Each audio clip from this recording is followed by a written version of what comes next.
Patricia Clarkson is here. She currently stars with Bradley Cooper and Alessandro Nivola in the new Broadway revival of The Elephant Man. She plays Mrs Kendall, a famous actress who developed an intimate bond with the disfigured John Merrick. New York Observer calls it one of her wisest, wittiest, and most sensitive performances. The role marks her first return to Broadway in 25 years. I am so very pleased to have Patricia Clarkson back at this table. Welcome.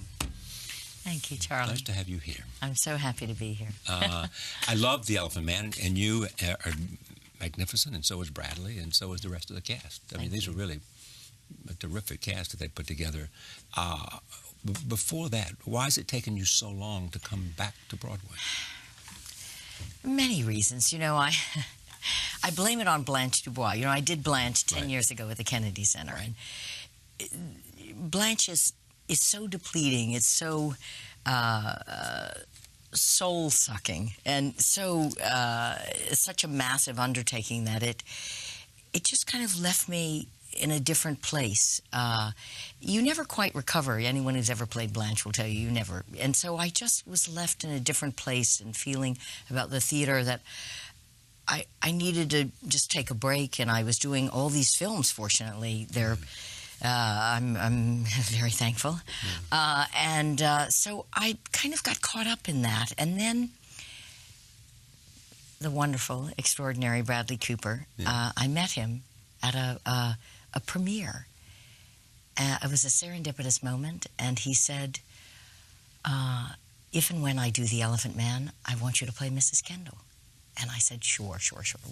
Great, whatever. I knew the part. I knew the beautiful play. I loved the play. I loved the part. But I thought, oh, okay, whatever. And then, like a year later, I got a text from Bradley, and it said, you, me, Williamstown, Mrs. Kendall.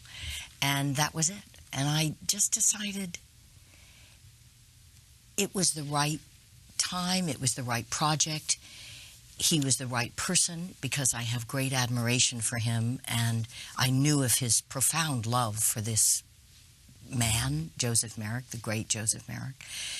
And he wooed me in a way that was just right, and I just felt it was right. What was I thinking? You know, in the part what I have to do, what was I thinking? I thought it would be a simpler path, and it is. You show a lot of yourself in this. I show a lot of myself, and what was I thinking yet again? Oh, it's great. But it's also a journey I've never taken before as an actress. It brought me to a new place, and I'm thankful for that. Yeah, I'm very thankful for that. Who is Miss Kendall? Well, tell us who John Merrick is first. Well, John Merrick, of course, is this extraordinary man that was hideously deformed and had a rather very difficult and treacherous life, and was in the carnival. Yeah, was a circus freak. Was a circus freak, and but he's taken in by. He has these grotesque deformities that were rather unprecedented, and this extraordinary doctor, Dr. Treves, played by the great Alessandro Nivola, and in the play, and it takes him in, and he became a cause célèbre. He was this brilliant, erudite, funny, charming, slightly feminine, just a winning man. Yeah. And truly, people always equate, you know, Mrs. Kendall and John Merrick as the Beauty and the Beast, but the truth is he is the Beauty and the Beast. He was a man with tremendous beauty, tremendous beauty. And so who is she? Well, she is this celebrated actress of her time, Ellen Terry-esque, you know, in a way. These great 18th, 19th century actresses that I'm very thrilled to be playing one of. And Madge Kendall was a famous actress of the time, but the part I play is an amalgam of Madge Kendall, the famous actress of the time, and this widow that befriended him, because Madge Kendall never actually met John Merrick. She just raised money for him, but the first woman that ever took him in and shook his hand was this widow, and this wealthy widow, because he became friends with many, many wealthy people in his time. And so Mrs. Kendall, Bernard Pomerantz, the playwright, has kind of merged these two pivotal women in his life, his benefactor and the woman who actually spent time, and has... so I play this wonderful, famous actress of the time who... And who John Merrick sees a kindred spirit. We are definitely kindred spirits. We have, I think we've had rough roads in our own our very different journeys and paths through life. And I meet him at a very beautiful and specific time in my life. And I think he saves me, I save him. And even though, Charlie, I'm playing an actress in this, it's such a minor part of the character in a way, because what is the focus for me, and what is the heart and soul of Mrs. Kendall, is her relationship and her deep, profound love for John Merrick. And you also say kindness. Kindness. She has... It's very moving to me. I rarely get to play such kind and lovely people. What? No, I mean, I love playing the characters I play. How do you think casting directors see you? Well, no. Well, you'll have to ask them. I think now I've done so much work, and they're just like, oh, my God, it's Patty again. But, no, I think it's thrilling to play someone of such goodness. And she's also quite, witty and effervescent and quite pithy. And so she is not all warm and gooey, but she does have...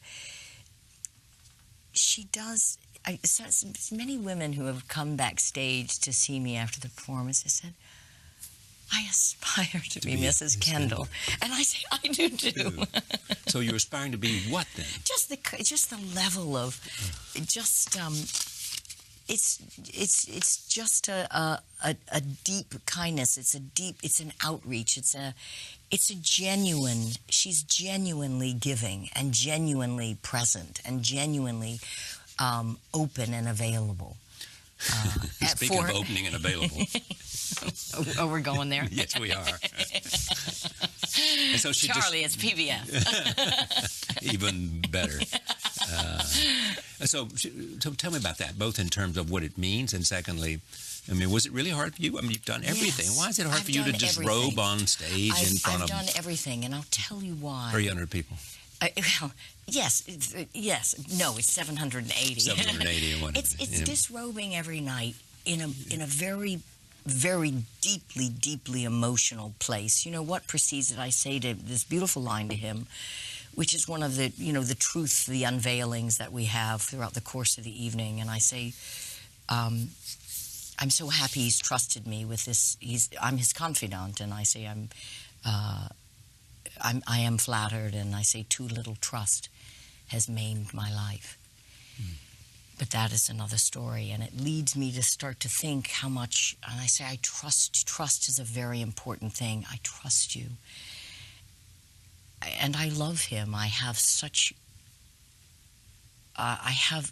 true, real feelings for him.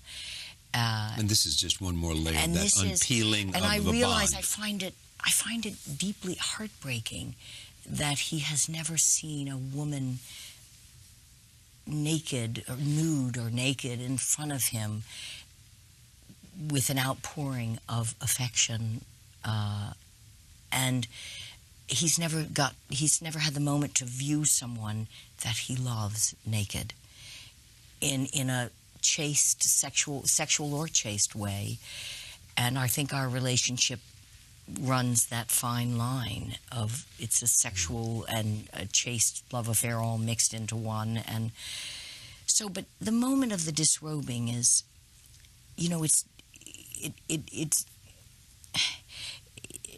it's hard to explain, because I've done so much work as an actress at this point in my life, and I've had so many deep and emotional moments in my work that, incredible parts I've been afforded, but there's something about this moment, and that is difficult every night, and it's never gotten easy, and I hope it never does.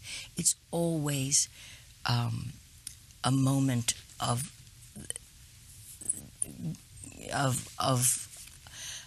sadness and loss, and yet I wouldn't want to change a moment of it. I wouldn't do anything differently. And so every night when I get to that moment, I just have to be there. But I look at Bradley in the moment, and I do it for him. And that's what I always have to remember. It's for him. There's craning next. I'm glad. Yeah. But no, I mean, I don't want to make it out to be too precious, but it is a big moment. And I'm not 25. And that's also maybe in its own way what's beautiful. I'm not even 35. I'm not even 45. Let's stop there. Again, what was I thinking? So the play itself and Bradley, it's a great moment for him. I mean, he's a good friend of mine, as you know. Yes, yes. And to see him right now, I've seen him do this, something I know how long he's wanted to do it. I mean, he called me up and said, you got to come up, to Williamstown because I'm going to do this. How long did you do it for? We did it up at Williamstown just for 2 weeks. That's it was right, summer 2 weeks. theater, and we were, 2 weeks. Wonderful Jenny Gersten, who was the artistic director, said, look, come up and do it. See how it is. I'll give you the space. We did it in the small stage up there. We put it up in 3 weeks. We ran it for 2 weeks. But we had the time of our life. We knew something was right, and we knew, and all of the feelings, all of this, it's been inside of Bradley for so many years, this man.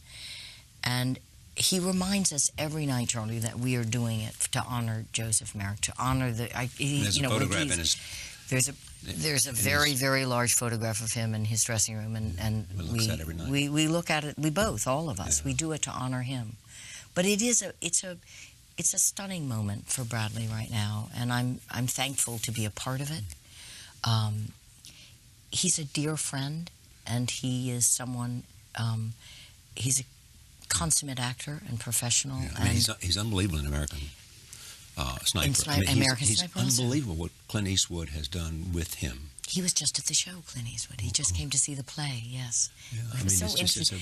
Clint Eastwood backstage at theater is... No. I'm like, hello, Clint. Hello, Clint. Yeah. And Clint's about what? He's about 85, isn't he? He looks amazing. But, I mean, he made this... He does. It's like Clint. You still look the same from when we did Deadpool. Yeah. I did The Last Dirty Harry with Clint Eastwood. Oh, is that right? Yes. Yeah.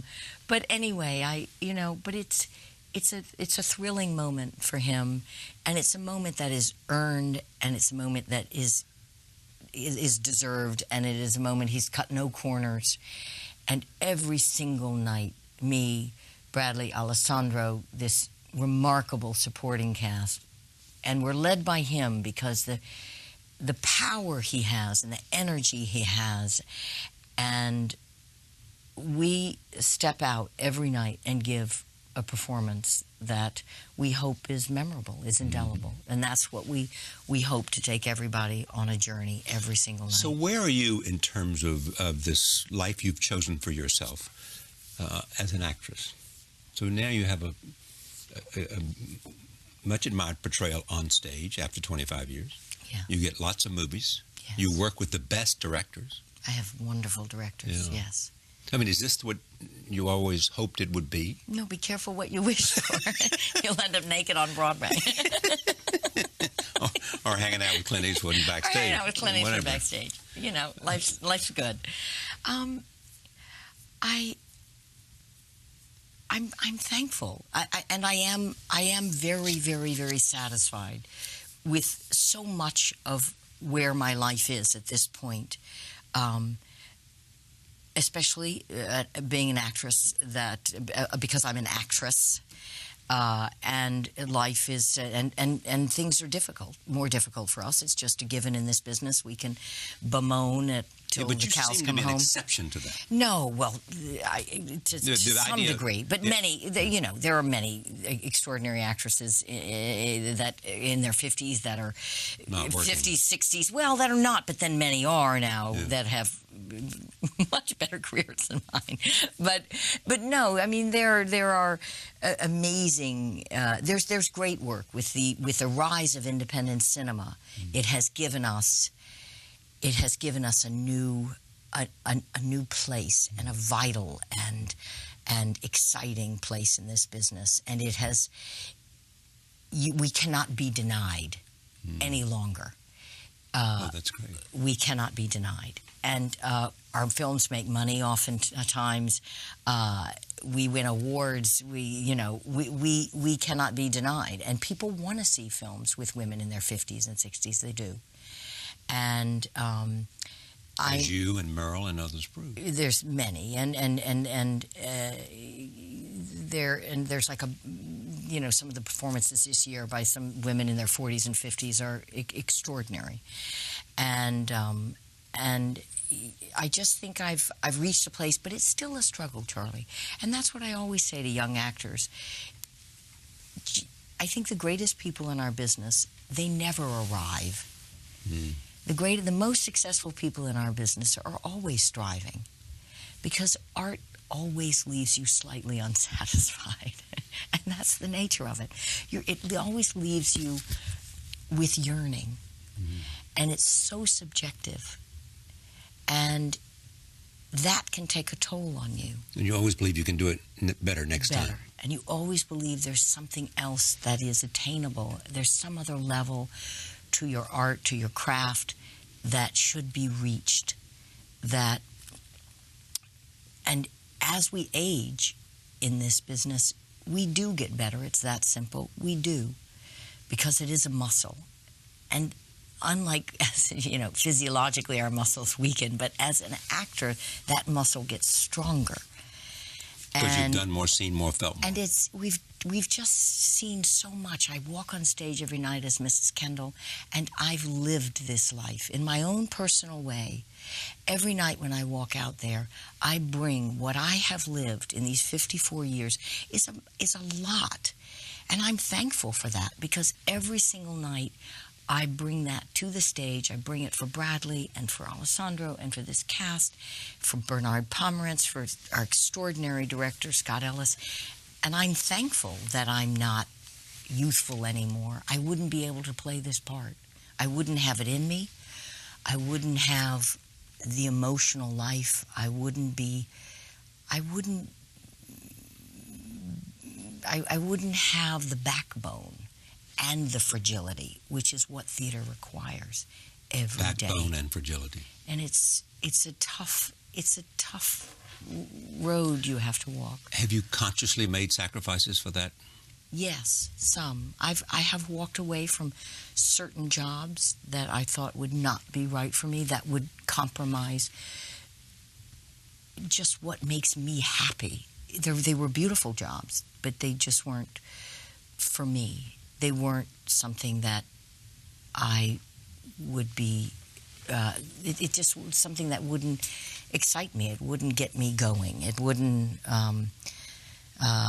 It wouldn't. I didn't think it would require great things. I'd rather fail trying something that requires great things of me than doing something that I can't remember who it was, but someone was here recently and said, I will only take a role if it is so challenging I think I might fail. Yes.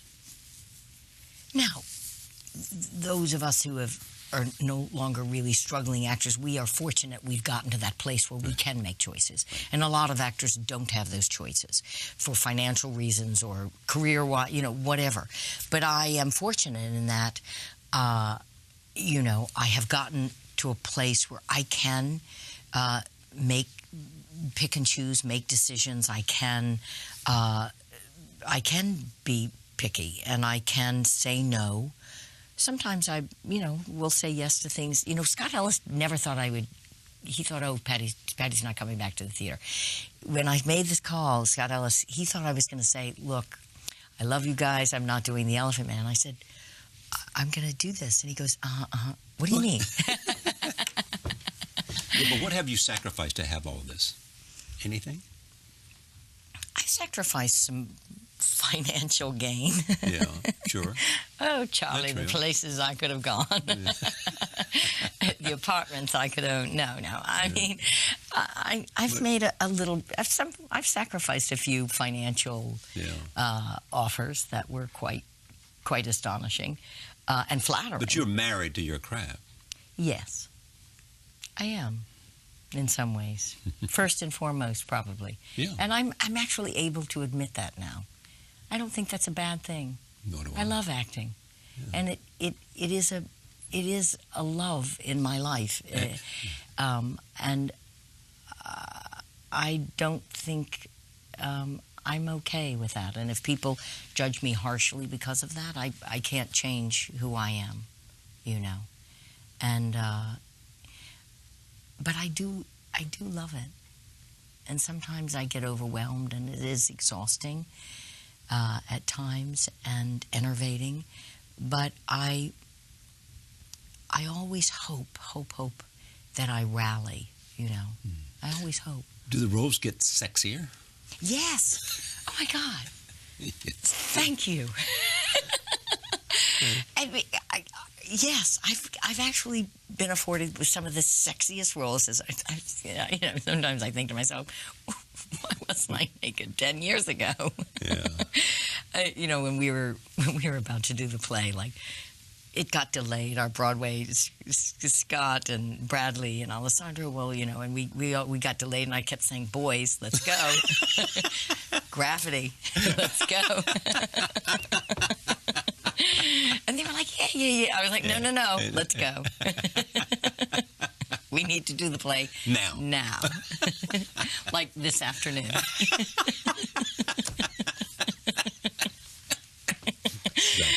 So,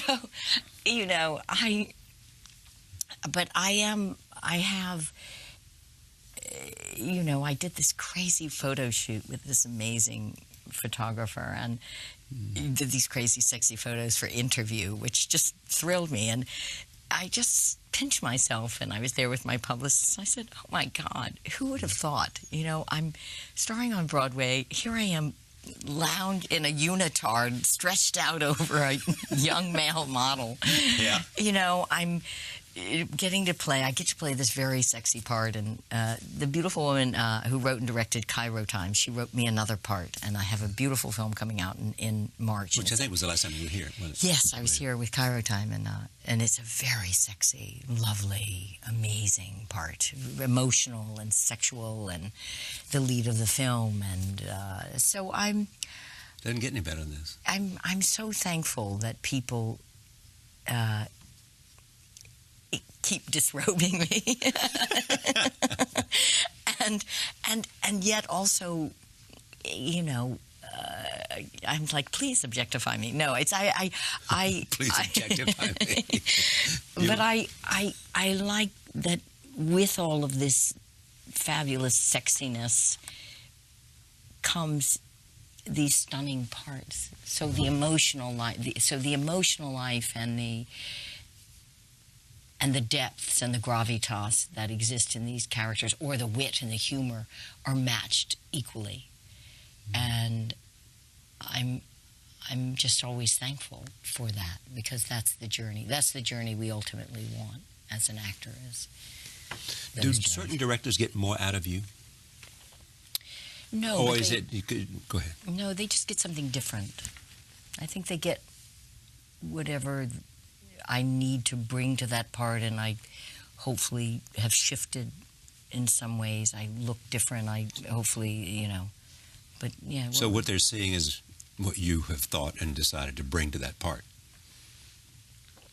It's hopefully what's required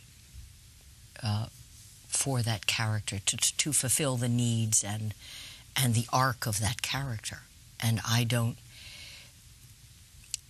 It's always first and foremost an emotional journey for me when I'm arriving at a character. It's rarely an intellectual. someone, when I was playing Mrs. Kendall, did you research? I said, well, I actually know a lot about 19th century actresses. I was kind of obsessed about it when I was a young girl, these great actresses of the 19th century. And I said, I know about all of that. I've worn a corset. I know, I know the period. It's always the emotional life that will betray you if you don't find it. And it will be your biggest downfall as an actor, always. If you don't have, if it doesn't sit very low, if the character sits here, you have nowhere to go.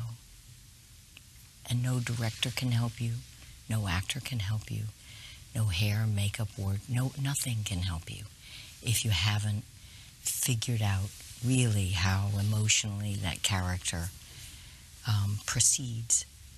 And I'm not talking about what they had for breakfast, and I'm talking about really where the emotional life of that character lies. And so when I have the opportunity to work with these incredible directors, and I find it very moving that they continue to want to employ me, and I never take that for granted, never. I do my homework. I do the hard work. I hope. The best always do. Well, thank you. Well, no, it's true. They're never far away from trying to push themselves into another place, not in terms of careerism, but in terms of another place of creation. Yes. That's what they're doing. Always. Yeah. And it's athletes too. It's reaching. It's always taking yourself to another place, and it's always and it's giving up a part of yourself, and it's giving up a part of your life. It's giving up a part of, it takes a toll on you. It does. It takes a personal toll.